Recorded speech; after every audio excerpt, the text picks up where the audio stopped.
Each year, Microsoft Research hosts hundreds of influential speakers from around the world, including leading scientists, renowned experts in technology, book authors, and leading academics, and makes videos of these lectures freely available.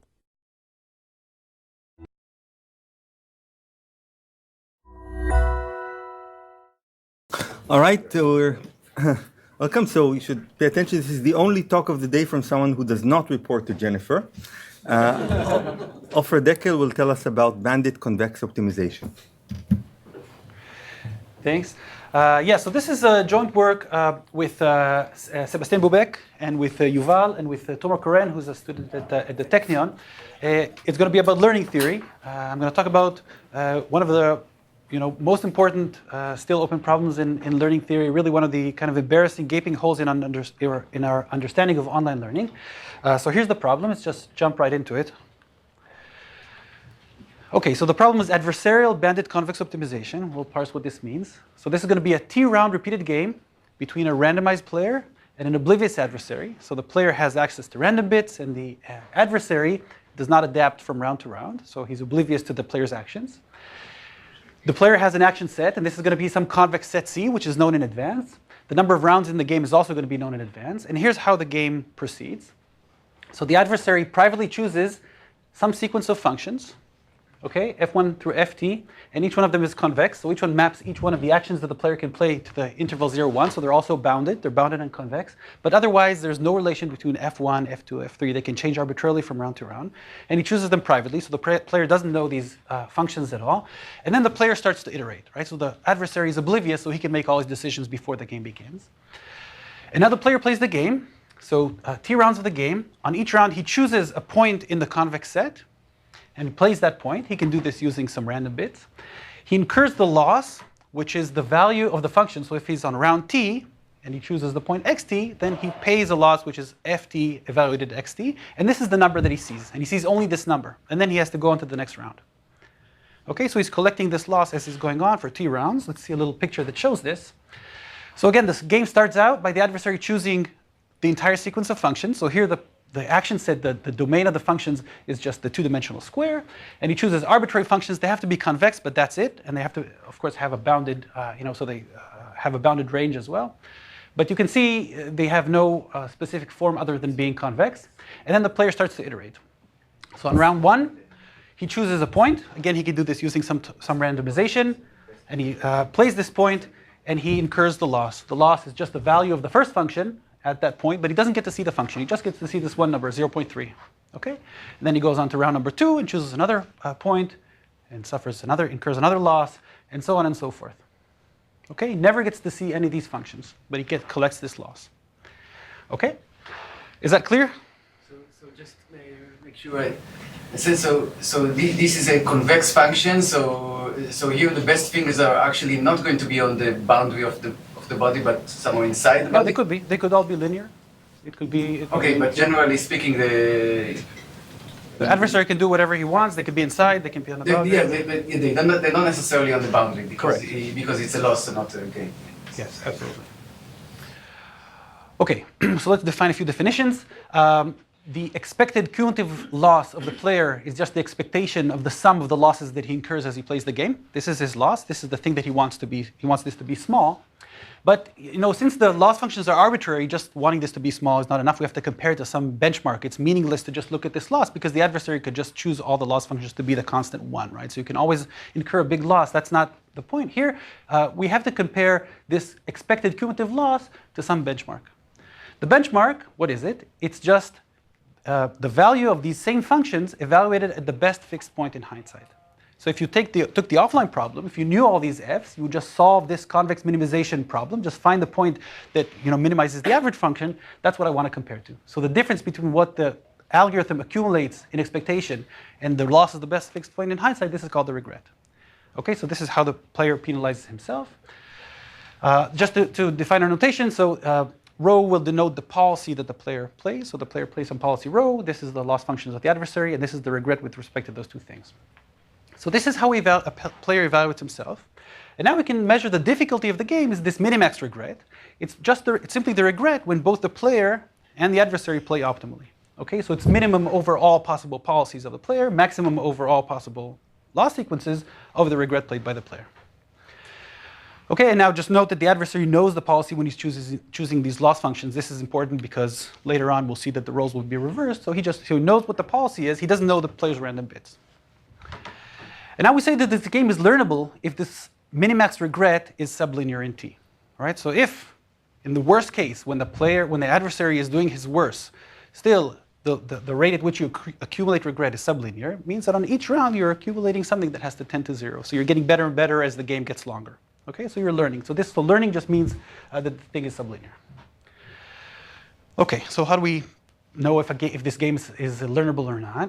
So let's take a step back. Let's make some assumptions. So first, let's assume that the functions are also Lifshitz. So this is a technical assumption. We'll get rid of this in a minute. And now let's pretend for a minute that instead of getting the value of the function, I actually get something much more informative. I get the value of the gradient of the function at that point.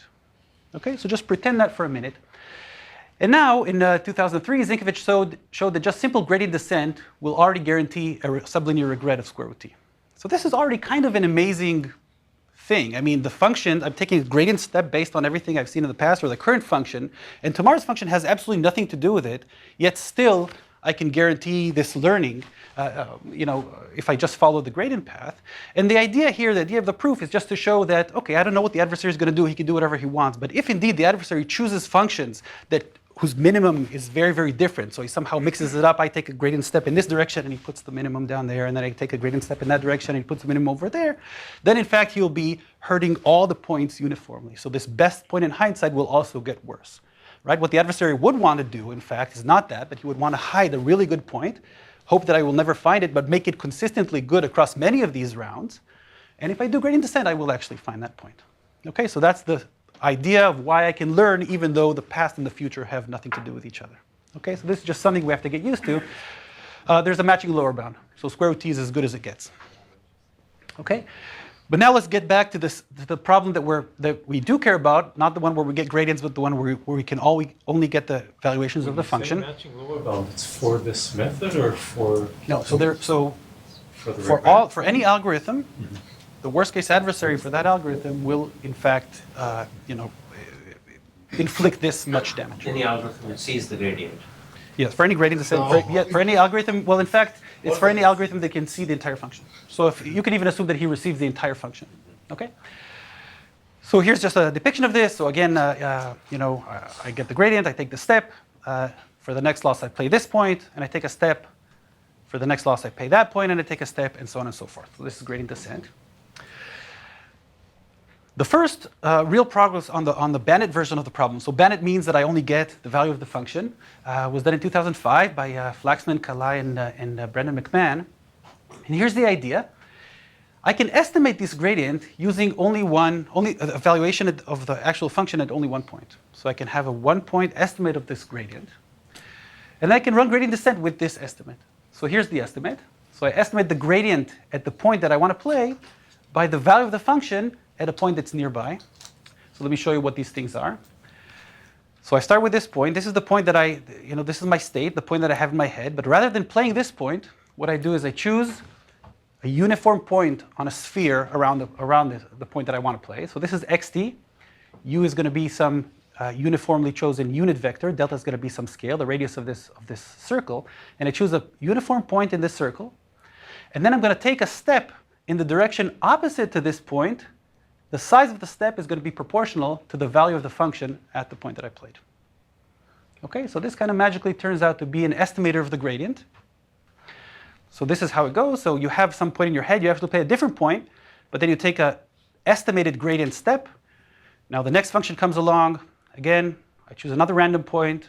This time the value is very low, so I take a small step. Now the value is maybe bigger, so I take a bigger step. And you can show that this is estimating a gradient step, except for a few things, add some noise. So this estimator has some bias.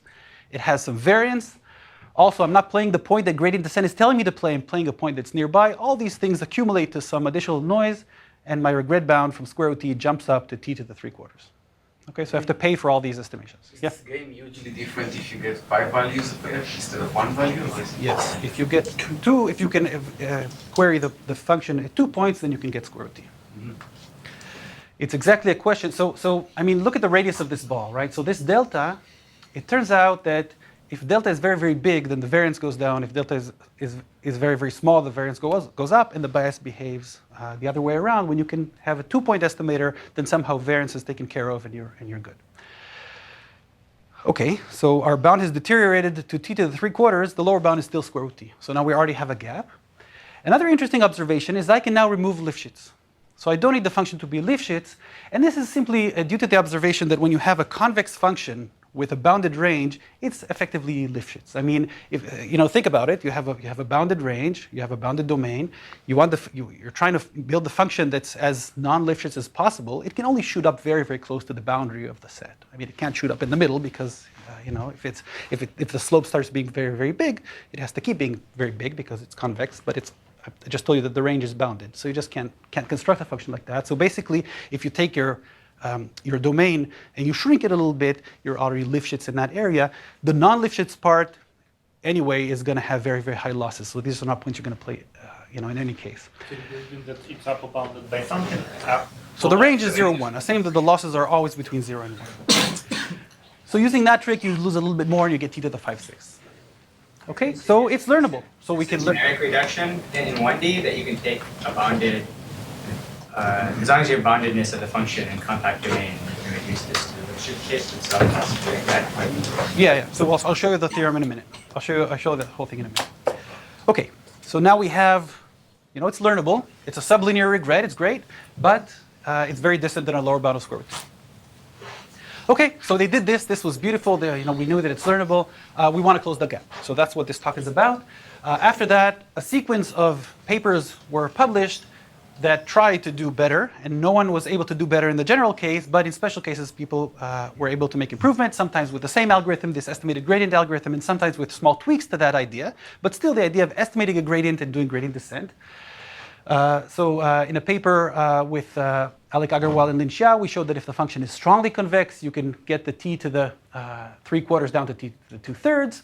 Another paper showed that if the function it's a smooth function, again, you can go down to 2/3. Recently, we improved this to t to the 7/11. So you see, we're kind of inching downwards. If the functions are linear, in fact, and Lifshitz, then you can get a square root t, the tight thing, and we recently generalized this to general quadratic forms. So again, in this special case, we actually have the tight characterization. Also very recently, we showed that if a function is both strongly convex and smooth, you can get square root t. The idea being that people looked at the same n-dimensional problem and just said, if I restrict the adversary to choose functions from a more specific family, I can get slightly better bounds, and sometimes even tight bounds. Okay, so this was the game for a long time.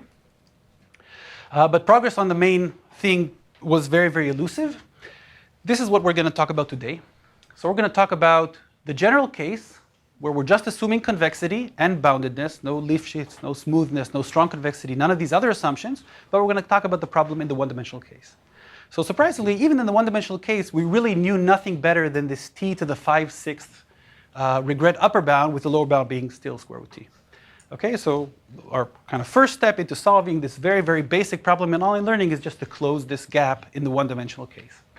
So the theorem that we're going to talk about is if each one of these loss functions is just a mapping from this interval 0, 1 to the range 0, 1, and it's just convex, that's all I need, then the regret is going to be on the order of square root t up to some logarithmic log terms. Yep. So the question you just about the strategy, right? It's not an issue of computation or not, right? Correct. So well, all of these are algorithms that you can compute. And it's it's easy to compute them, and we run them. Our proof is going to be non-constructive. I'll get to that in a minute. Okay, but it's not open even so. In particular, if your proof is non-constructive, but it's non-constructive in 2 dimensions, it's still open.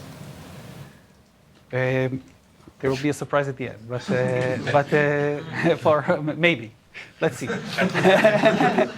Okay, so again, we want to lower this guy all the way down to square root t. We want to show a tight bound in 1 dimension. And this is how we do it. Okay, so first observation is the following. We can discretize. So when we're in 1 dimension, or in fact also an arbitrary dimension, we can restrict ourselves, instead of playing the entire interval 0, 1, to a grid. Okay, so we can find an epsilon squared space grid, x1 through xk, and restrict the player only to points in this set. Okay, and this goes back to Sham, your question. So how much do I lose? So a simple lemma shows that the best fixed point in hindsight within my set is not much worse than the best fixed point overall. This is the penalty I pay for this discretization. So if I discretize finely enough, then I'm fine playing in this discrete set, and now my analysis becomes easier because I'm just playing some finite set of actions. This exactly has to do with the fact that a convex bounded function is in fact kind of Lifshitz already. This is in one dimension, or this also generalizes to multiple dimensions? This is not restricted to one dimension. No, but then, I don't know what k here, but k might grow exponentially in the dimension if you... Right. And here you need Lifshitz. Yeah, but that's not going to be, no, there's no Lifshitz here. So there's no Lifshitz in this thing. This is exactly because a bounded convex function is effectively kind of Lifshitz. Okay, so epsilon has to shrink with t, right? yes. So we will see this in a minute. It has to depend on t. So you're right, k can be exponential. That's not going to be the reason why we are a one-dimensional proof. We have some other technical reason why our proof is only restricted to one dimension. So the fact that your grid will grow exponentially is not going to be a problem for us. We'll see this in a minute. Okay, so with this observation, we can already solve the problem using machinery that we already have. So a k-arm bandit problem is the same problem where we just have k discrete actions. It's not some convex function or some structured space. They're just k actions. Each one has some loss. You could think of the functions that we talked about before just being arbitrary bounded functions, not convex functions, right? So I have a grid. At each point, the function has some loss value. And we know how to solve these problems with regret that scales like square root tk, with a finite number of actions k. So if I discretize and then forget about convexity altogether, just treat each point as an action, I can choose one of these actions and see its loss. Now it's just a k-arm bandit problem. I pay this regret, I pay this for the discretization. Epsilon and k are related through this. So if it's epsilon square space, then k is 1 over epsilon squared. I optimize over epsilon, and it comes out to be t to the minus a quarter, which gives me regrets that's t to the 3/4. So that's already better than the 5 over 6 that we had before, just by discretization. And another little comment, we can also do a non-uniform discretization and get a little bit better still. So again, as I said, if a function is going to be bounded and convex, it may be non-Lifshitz, but only very near the boundary. If we make our grid a little bit more dense towards the boundary and more sparse towards the interior of the set, then we can do even a little bit better. Okay, so just forgetting the structure of the functions and just treating it as a discrete problem, this is how far we can get. So it's better than 5 over 6, but it's still not square root t. Okay, so how do we get square root t? We have to work a little bit better, a little bit harder. So this is where the non-constructiveness comes into play. So we're going to use the Minimax Principle. And we're going to say that the Minimax regret, the thing that we're after, is equal, due to the Minimax, to the von Neumann's Minimax Principle, to this Maximin regret. So this is going to be called the Maximin Bayesian regret. So what's this? Here, the adversary chooses a distribution over the entire sequence of loss functions. Okay, so the loss functions are going to be drawn from some prior distribution that he chooses adversarially. The player, knowing this distribution, is going to play his policy. And now we look at the regret, which is just going to be the mean regret as defined before over this distribution over losses. Okay, so this is going to be called the maximum Bayesian regret. And now this is a different setting. So before we talked about the adversarial Bayesian bandit convex optimization setting. This is the Bayesian bandit convex optimization setting. So again, the adversary chooses some prior distribution. This is a distribution over the entire sequence of loss functions, not over one of the loss functions. He reveals this distribution to the player, but then he privately draws a concrete instantiation of the losses. And then the game is played as before. Okay, so it's important to note that this sequence of loss functions, they're not independent, they're not identically distributed. And this is important to know because if you know this literature, then a very popular kind of cousin of the adversarial problem is what's called the stochastic bandit problem. Stochastic in this world is synonymous with independent. So when people talk about stochastic bandit, they talk about loss functions that are all drawn IID. So they're all. Instead of a cousin, maybe you want to call it a toddler. No, I mean, well, I mean, okay. This is the stuff that actually makes money for Microsoft. It pays many of our salaries. Okay, so we've shown that the Minimax regret that we care about, or I mean, we just used the straightforward Minimax Principle to conclude that the thing that we're interested in is the same as this maximum Bayesian regret. So now we can think about the Bayesian setting, and our strategy is going to be, okay, let's upper bound this maximum Bayesian regret. Let's think now only in the Bayesian setting, even though what we started caring about was the adversarial setting. And we'll use this to get a non-constructive bound on the minimax regret in the adversarial setting. Okay? So a little bit of notation. So now we're in the Bayesian setting. So we're the player. We get this prior. We know the distribution from which the losses are going to be drawn. Okay? At each point in time, we have this HT. This is going to be the information that we have at the end of round T. Okay? So formally, it's just the sigma field generated by all our actions and all the losses that we've seen. So this is the history. Given this history that we've seen, so we're at round T, we can actually compute the posterior distribution, right? So we can apply Bayes' rule. We can rule out all the functions that are not consistent with what we've seen, and we can have some posterior distribution. So this is going to be an interesting way that now the past and the future are in fact related, right? So the things I've seen in the past do narrow the possibilities for the future. So this is a much more structured setting than what we had before. It's going to be much easier to work with. We're going to have this little shorthand, so we're going to take conditional expectations. E sub t is just going to be expectations conditioned on this history. So this is what we're going to work with. And then we're not going to worry about computation because it's non-constructive to begin with. Okay. So let's try something. This is going to fail. But let's just think of something. I mean, if I have a posterior, so at this point I know the distribution, the posterior distribution for which the loss functions are going to be sampled, I can take the average loss function for today's round. So I know on average what the adversary is going to do today. Maybe just play the minimum of that function. Okay, so that's a bad strategy. That's not going to work. So let's see why that doesn't work. So this is just to show that even when I know these posteriors, it's still a hard problem. So here's the example that shows that that fails. So imagine the following world. Assume that the prior is such that the adversary chooses between two functions. One is a parabola with a minimum at 0.3. The other is a parabola with a minimum at 0.7. So he chooses one of these two functions and just chooses that function consistently for the entire game. So he draws once between the two with equal probability and just sticks with that one function forever. So if I just, do one round of exploration just to see which of the two he's played, then I'll know what the function is going to be, for all the rounds. I'll just play the minimum of that and my regret will be 0. Playing the minimum of the mean just means you'll play the minimum of the average of the two, which is just the point in the middle where exactly the two values of the functions are equal. So if I minimize the average of the two, I can get 0 information. I'm going to get this number, and I get no information about whether we're in the red world or in the blue world, and therefore in the next round, again, all I have is the mean being this, and this goes on forever. I'll keep playing this point. I'll keep getting 0 information about whether we're in the red world or the blue world. If we're in the red world, this point is definitely lower than that, and we're going to suffer this constant regret times t, and that is going to be linear regret. But aren't you conditioning on the history? So after you've seen once the condition, but they intersect at this point. So I play this. I only get the value of the function. Right. Okay, if I saw the if you try to function, do some kind of grading descent on this thing, like if you perturb this value by a little bit, you would learn. But if you're not, then you're. That's exactly the exploration that I must do. What I'm doing here is just pure exploitation. I'm not exploring at all. So I'm not thinking about if I know that this is the world, so I just play this point one time, and if I get this function, I know we're in the blue world. If I get this value, I know we're in the red world. So if I sacrifice one round for exploration, I can exploit from then on. But so doing this is what we're going to be calling pure exploitation, and that's always bad. So there's still this exploration-exploitation trade-off, even though we have a model of what the guy's going to do to me today and tomorrow and so on. Okay, so this is just to show that it's like a 0 probability event if you won't get the information that you want, or again, is there 0 probability? I mean, it's sort of like a 0 probability event. It seems like you were so unlucky that they exactly crossed that point. If you just had a little bit of random noise. Yeah, in this example, you're right. Yeah. But in general, that's the case, or there are other examples that can make it to like that really you can't get the information.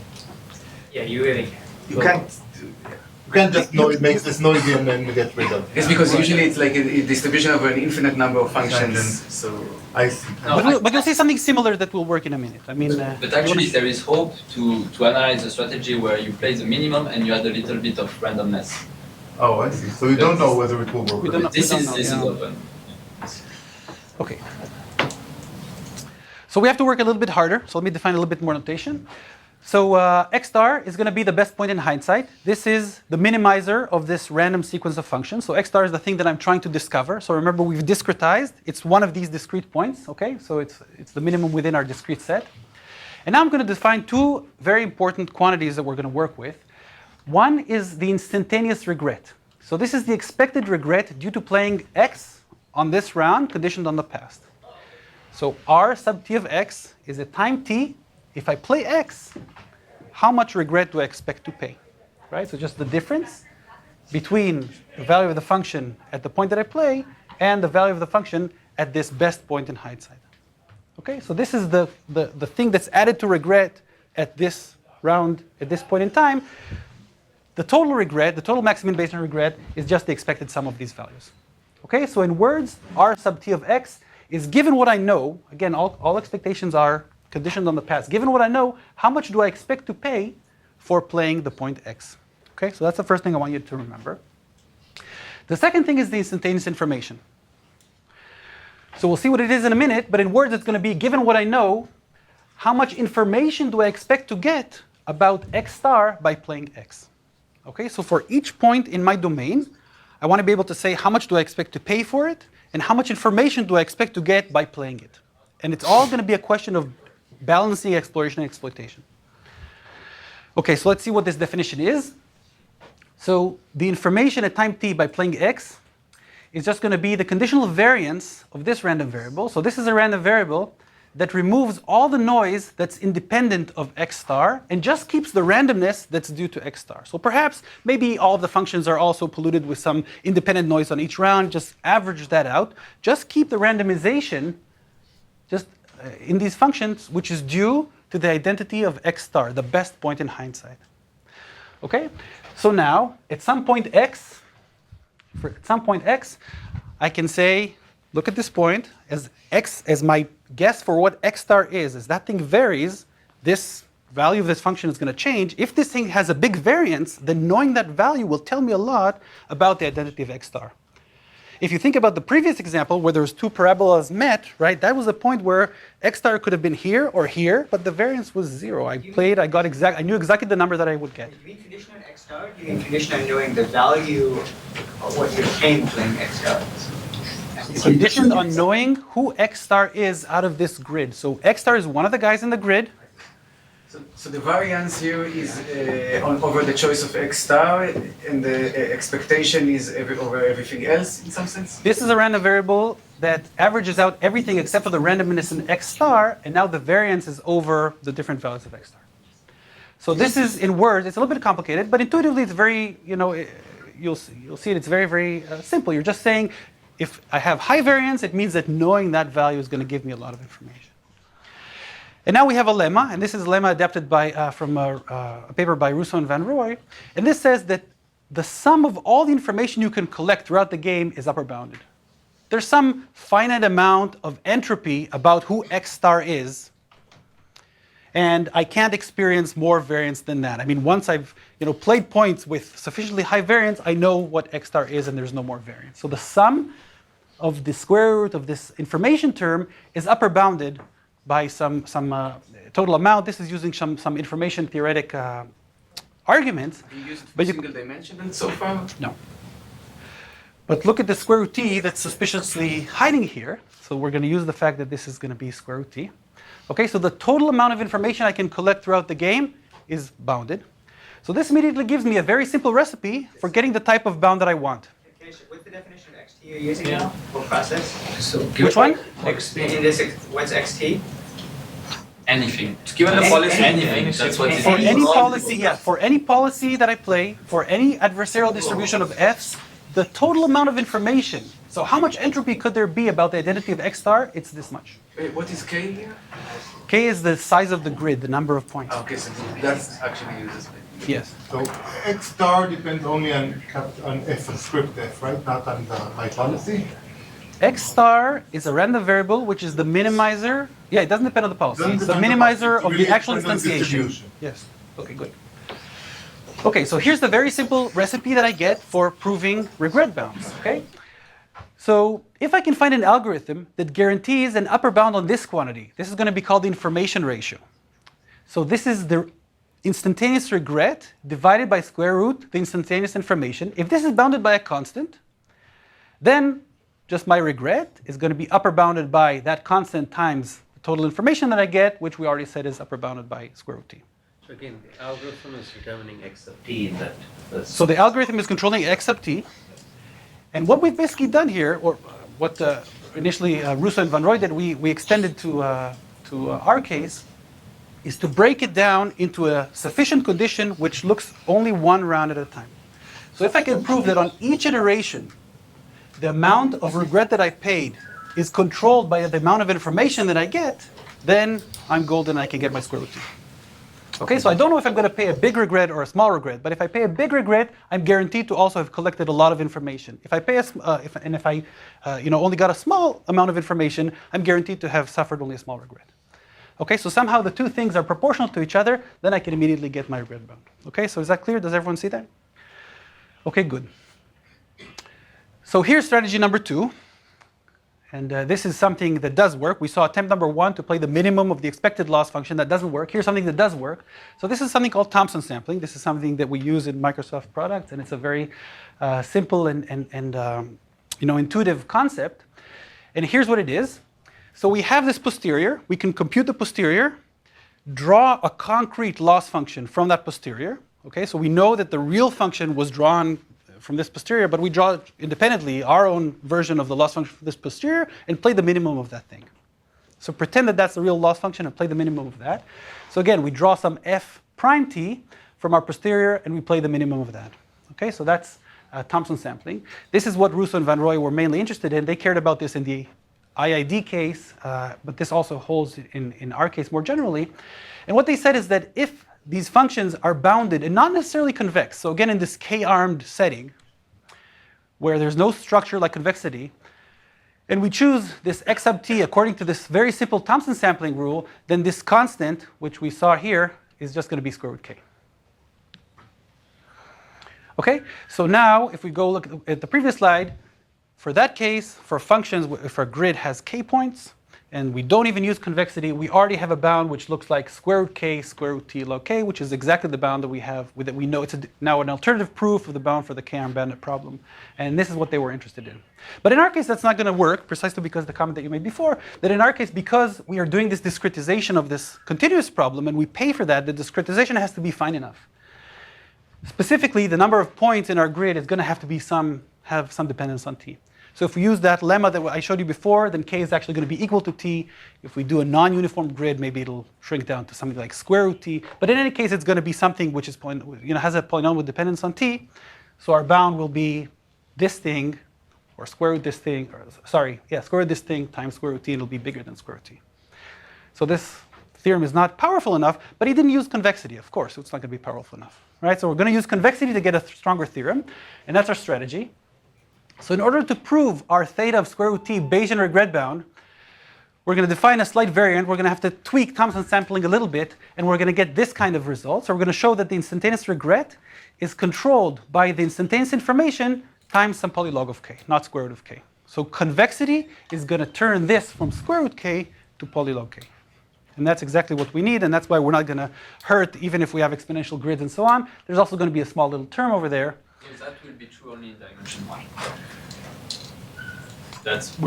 So we're getting to the point where we're using dimension 1. Higher dimension, you would have gotten better. Yes. So I think we know how to generalize this part to higher dimension. The part that we don't know how to generalize to higher dimension, I'll point at it in a minute. But still, I mean, so far everything is either already works in high dimension or we think we know how to do it. So here's a proof sketch. This is where it gets a little bit technical. So we're going to look at two functions. So we're at time t. We're going to look at the mean function. So this is the average of the posterior. So we know what the posterior is. We're going to just say what's the mean function that the adversary is going to play. And then we're going to look at the mean function conditioned on knowing what the optimal value in hindsight is. So this is going to be f bar and f bar of x. So assuming the optimum was at x, what's the minimum function?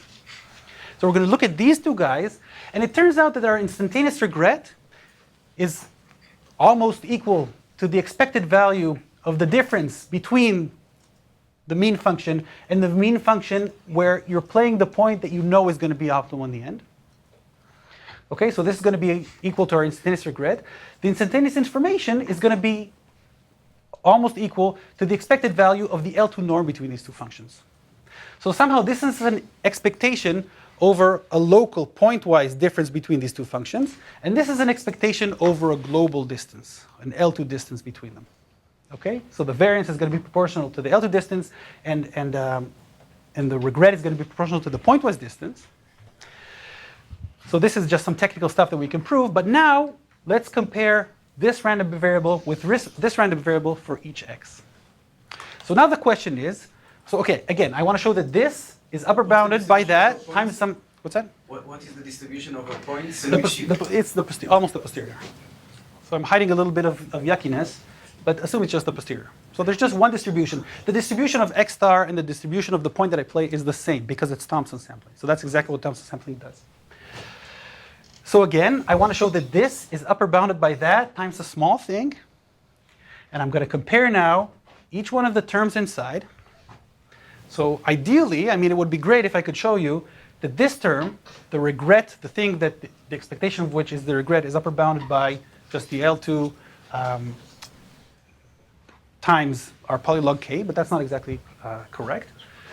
But here's the intuition that we use. So we haven't used convexity anywhere before, and this is where convexity comes into play. So again, the adversary has two goals. He has this f bar that he controls. He has this f bar, assuming that I know what the optimum is. So we're comparing these two functions. Making the difference between them at the optimum big means the regret will be large, right? Because our regret is kind of proportional to the expectation of this function. So he wants to find a point x star such that if you knew that this is the best point, it'll actually be a very, very low value, right? But not knowing that, just taking the posterior, it's somehow hidden from you. Okay, so the gap, the difference between these two numbers is going to be proportional to our regret. The L2 distance is going to be proportional to the variance of the information that we get. So the adversary has two goals. He wants the regret to be large. He wants the information to be small. So he's going to take the reference function, which is just the expected loss at this round, and he's going to want to try to hide a really, really good value from us by pulling the function down to make a point that's much, much better than I can see, but keep the distance between the functions very, very small. Okay, so you can see that it's very easy to do this if there are no restrictions on the functions. Right? If I want to take two functions and make their pointwise distance big, but their L2 distance small, then I can do it very, very easily. Not when they're required to be convex. Okay, so that's where convexity kicks in. So this is our local to global lemma, which says that a local change in the function, if you take a convex function and pull it down at some point to a point that's below its optimum, so you hide something really, really good, you're going to have to change it globally in the sense that the L2 distance between the original function and the new function is going to change a lot. So any local change to the function, which is significant in our setting, is going to give us information because it's going to make them, the energy between the two functions very, very big. This is where most of the work in the paper is spent. I'm not going to talk about this anymore because I'm out of time. But this is the intuition. Really, this is the property of convexity that makes that square root t into a polylog. So does this mean you get like some kind of inequality between the L infinity norm and the L2 norm or something like that? Or? Now what we get is we show that the ratio between this guy and that guy is always going to be bounded by some term which has to do with the energy of the function f, with the energy of the function f independent of the red number, and this term when we take it could actually be big for some cases. So actually there could be points where you, for example in this case, if you pull down very close to the optimum, you can actually get a very unfavorable ratio. You can move the function by a little bit and change the energy between the functions also by a little bit. But when you take expectation, then the term that we lower bound this by is going to look like a harmonic sum, and it's going to turn into this log. So there's some math magic that happens there. On average, if you change the function locally, you're going to have to change it globally. And just one sentence, which is that the L2 distance is not with respect to Lubeck, but it's with respect to the posterior distribution. Yeah, I'm cheating here. Expectation. Okay. Well, there's more cheats. It's the distribution only supported on the interval between this and that. I mean, there's some details. This is a kind of a hairy, messy little So it's beautiful math and also kind of disgusting at the same time. Okay, so this is the idea. This is the property of convexity that makes us. This is the property where you only know how to prove in one dimension. This is the real showstopper for high-dimensional proof, to show that the local change must induce a global change. Our proof is very, very manual. It's very much picture. I mean, you say this line has to be lower bounded by a different line. Do you know if it's true or not in, say, 2 dimensions? Yes. In a minute, in the next slide, I'll tell you. So anyway, that's the end. That's all I have time for. Let me conclude. So what we have is a non-constructive upper bound on the minimax regret of the adversarial bandit convex optimization problem in 1 dimension. We use the Minimax Principle to reduce the adversarial setting to the Bayesian setting. This has been done before, but as far as we know, not for bandit problems. So when you have what's called full information problem, people have used this trick, but not for bandit learning. And then we have this local change induces global change property of convex functions. This is somehow independent of our work. This is, something that I don't know, I would have expected to find in books on convex function that we exploit. And the combination of all these things gives us our non-constructive upper bound. This is an answer to your question. So this is breaking news from just a few weeks ago. So Seb and Ronen Eldan were able to generalize this to arbitrary dimension, albeit with an exponential dependence on a dimension. So before, I didn't explicitly tell you how all these regrets that we had before depended on a dimension, but they were all a small polynomial, so something like n squared, n cubed.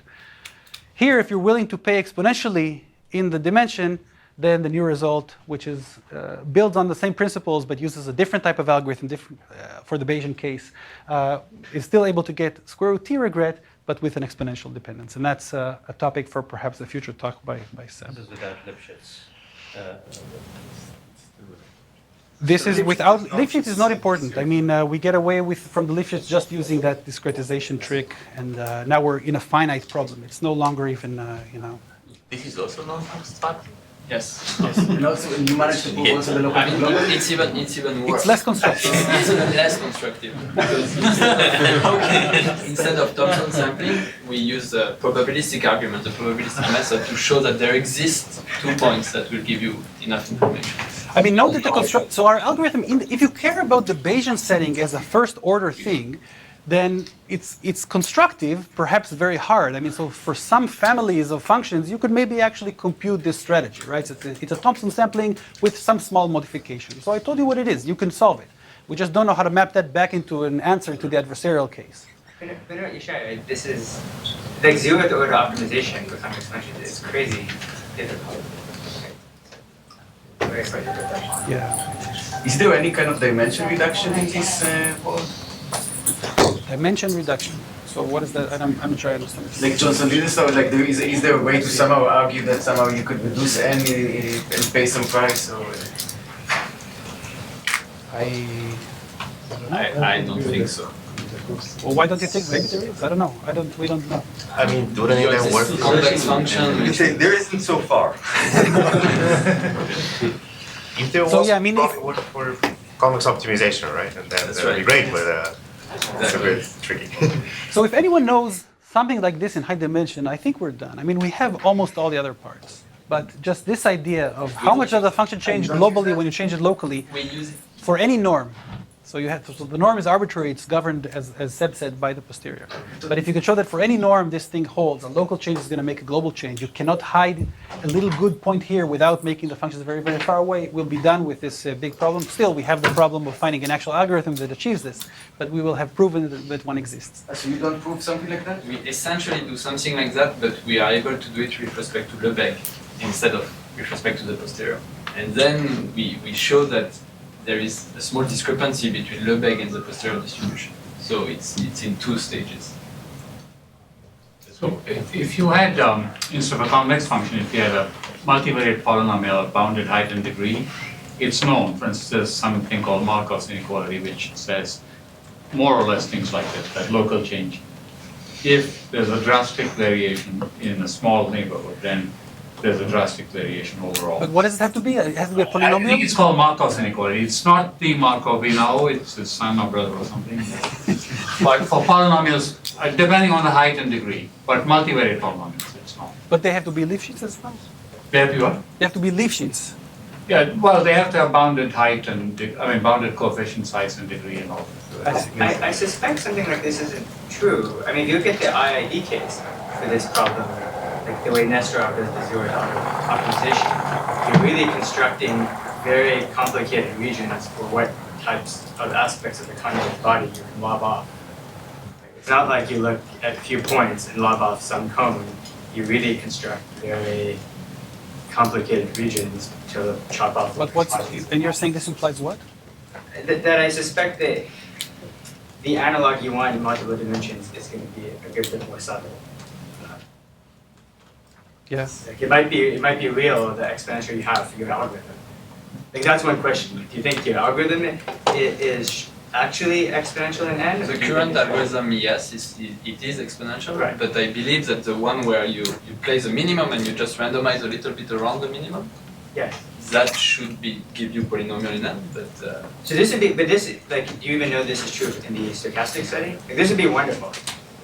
No, we don't know. No, you're saying a lower bound. Just even the showing upper that stochastic setting would be cool. Yeah. Okay, I think we are out of time, so we'll have another break where further questions can be discussed in private, but we're going to continue with the next talk in 4 minutes.